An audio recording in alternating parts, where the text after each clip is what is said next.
It is Wednesday, November 18th. I'm Sam Cedar. And I'm Lucy Steiner. Which one of these stories will you be talking about today?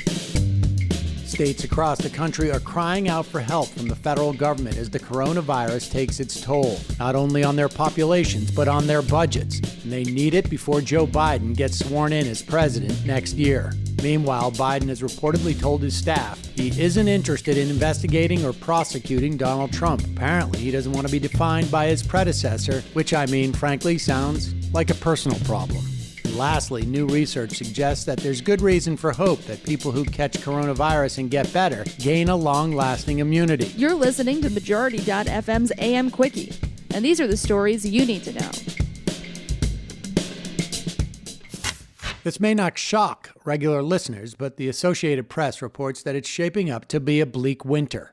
With more shutdowns looming and a vaccine months away from wide distribution, governors across the United States are pleading for more help from Washington. Renewed restrictions on indoor businesses, overloaded hospitals, and the coming end of unemployment benefits for millions of Americans have led governors to paint a dire picture of the months ahead. That is, of course, unless the federal government steps in with more money and leadership to help beat back the resurgence of the coronavirus. Between now and June 2022, state and local governments could be facing a shortfall of $400 billion or more. Cost of distributing tens of millions of doses of a vaccine next year is also emerging as a major concern for governors. State health authorities have called on Congress to provide $8.4 billion for that very purpose. On a conference call yesterday of Democratic governors from the Midwest, Wisconsin Governor Tony Evers called for a sequel to the Coronavirus Aid, Relief, and Economic Security Act adopted by Congress in March, the CARES Act. Casey Kadams, a federal liaison for Washington Governor Jay Inslee, said the situation there is too dire for the state to wait until President-elect Joe Biden is sworn in on January 20th. This according to the AP. There are more mundane problems brewing as well, thanks to the pandemic. NBC News reports that grocery stores are taking new steps to avoid the empty shelves that were the hallmark of the first weeks of the pandemic. Supermarket chains like Kroger and Publix have started to limit in-store and online purchases on products such as toilet paper, cleaning supplies, and paper towels to reduce stress on supply chains. They say they're trying to discourage hoarding. Announcing rationing should do the trick. But please, folks,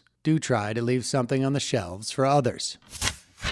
Joe Biden has privately told advisors that he doesn't want his presidency to be consumed by investigations of his predecessor, despite pressure from some Democrats who want inquiries into Donald Trump. That's according to NBC, citing 5 people familiar with the discussions. Biden has raised concerns that investigations would further divide a country he's trying to unite and risk making every day of his presidency about Trump. That according to NBC sources. One advisor said Biden has made it clear that he, quote, just wants to move on, end quote. The upside is any decisions by Biden Justice Department regarding Trump, his staff, his associates, etc., wouldn't affect investigations by state officials. That includes Manhattan District Attorney Cy Vance, who has fought to obtain Trump's tax returns. Separately, Biden announced a number of staff appointments yesterday, the Time reports. Mike Donnellan, chief strategist for his campaign and a decades-long friend and advisor, will serve as a White House senior advisor. Donnellan will be especially involved in speechwriting and messaging. Biden's White House counsel will be Dana Ramus,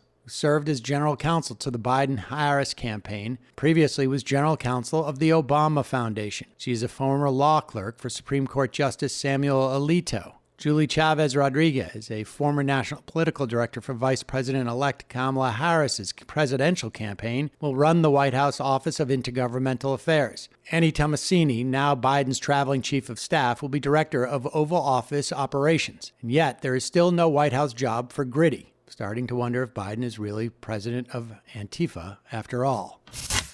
Here's a bit of relatively promising news, also from the New York Times. It's about the results of the most comprehensive and long-ranging study of immune memory to the coronavirus to date. The Times cautions that the research, published online, has not been peer-reviewed nor published in a scientific journal. Yet the research also provides the most hopeful answer yet to a question that has shadowed plans for widespread vaccination. The question, how long might immunity to the coronavirus last? The answer, according to this new study, years, maybe even decades. Findings should come as a relief to experts worried that immunity to the virus might be short-lived and that vaccines might have to be administered repeatedly to keep the pandemic under control. In recent months, reports of waning antibody levels have created worry that immunity to the coronavirus may disappear in a few months, leaving people vulnerable to the virus again. But many immunologists have noted that it's natural for antibody levels to drop. Besides, the Times says, antibodies are just one arm of the immune system. Findings of the new study are also consistent with encouraging evidence emerging from other labs. Think of this as a silver lining to an unfortunate positive coronavirus diagnosis. Probably won't get it again,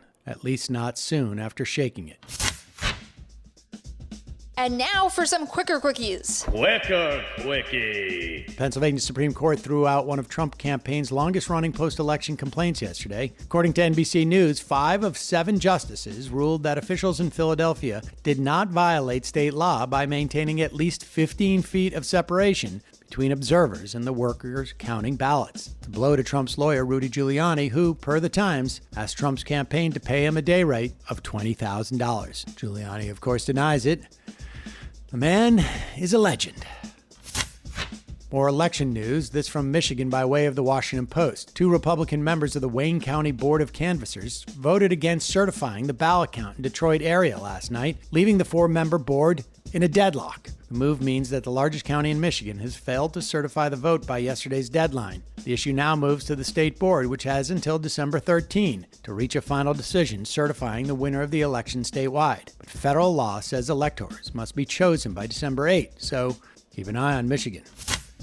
Iowa's Republican Senator Chuck Grassley said yesterday that he tested positive for COVID-19. Grassley is the second oldest person in the Senate at age 87 after Dianne Feinstein of California. He's also the most senior Republican in the chamber and president pro tempore of the Senate, which makes him third in line to the presidency per NBC. The more you know. A new study reported in The Guardian says that 1% of people cause half of all global carbon emissions from aviation. Stefan Gosling of Sweden, who led the new study, said, quote, "If you want to resolve climate change, then we should start at the top, where a few super emitters contribute massively to global warming." End quote. It's really not cool to be a frequent flyer anymore, particularly on your private jet. Lastly, President Trump on Tuesday fired the Department of Homeland Security official Chris Krebs, who had rejected Trump's claim of widespread voter fraud. Krebs was the director of Cybersecurity and Infrastructure Security Agency and had said there is, quote, "no evidence that any voting system deleted or lost votes, changed votes, or was in any way compromised." There was rumors that Krebs would be fired, and it turns out Donald Trump kept at least one promise. Quicker quickie.